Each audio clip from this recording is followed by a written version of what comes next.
Welcome to Suman TV. నేను నాగరాజ పుంగనూరు.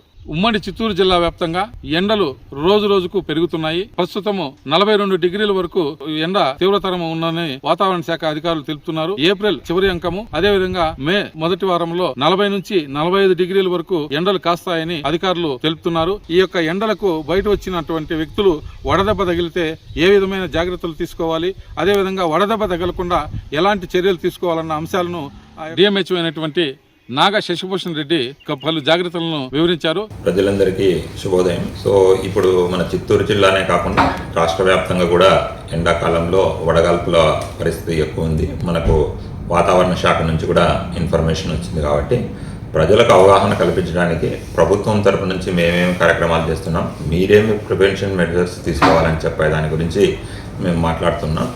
మొట్టమొదటగా ఈ కాలంలో ఎవరు కూడా సమయం 11 గంటల నుంచి సాయంత్రం 4 గంటల వరకు బయట తిరగద్దు. అత్యవసరమై తిరగాల్సిన పరిస్థితులు వస్తూ లూజుగా ఉన్న కాటన్ దుస్తులు వైట్గా వాడండి. ఎందుకంటే వైట్ అయితే ఎండను రిఫ్లెక్ట్ చేస్తాయి, మన శరీరంలోకి రావు. నల్ల బట్టలు వేసుకున్నామంటే ఆ వేడి మన శరీరానికి తల్లి మనకు వడదెబ్బ తగిలే అవకాశం ఉంటుంది. కాబట్టి మీరు ఎట్టి పరిస్థితుల్లోనూ ప్రజలందరూ కూడా ఈ జాగ్రత్తలు తీసుకోండి.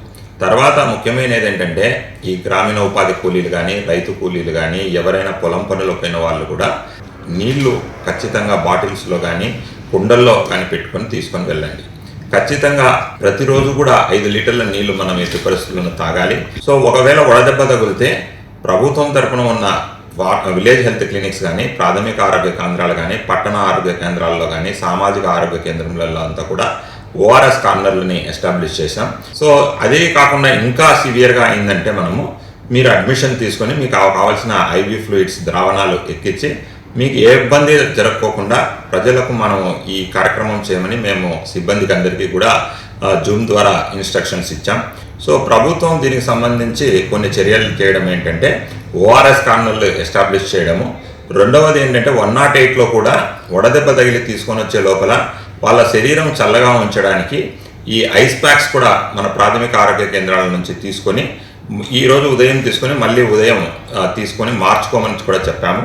సో అది కూడా మనకు 108 సిబ్బందికి కూడా మనము ఇన్స్ట్రక్షన్స్ అందరికీ కూడా ఇచ్చాం.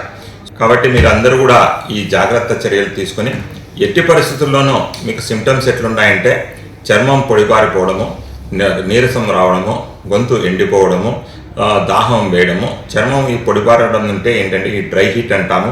సో దీనివల్ల మరణాలు కూడా సంభవించే అవకాశాలు ఉంటుంది మీరు అలర్ట్ కాకపోతే. సో కాబట్టి అటువంటి సిమ్టమ్స్ ఏమైనా వస్తే వెంటనే నీడపట్టుకు వెళ్ళడము, అక్కడ ఉండి చల్లటి నీళ్లు తీసుకొని మీరు తగిన జాగ్రత్తలు తీసుకొని మీరు వెంటనే 108కు కాల్ చేసి మీరు నియర్ బై ఉన్న హాస్పిటల్కు చేరుకొని ఈ చర్యలు తీసుకోవాల్సిందిగా కోరుకుంటున్నాను.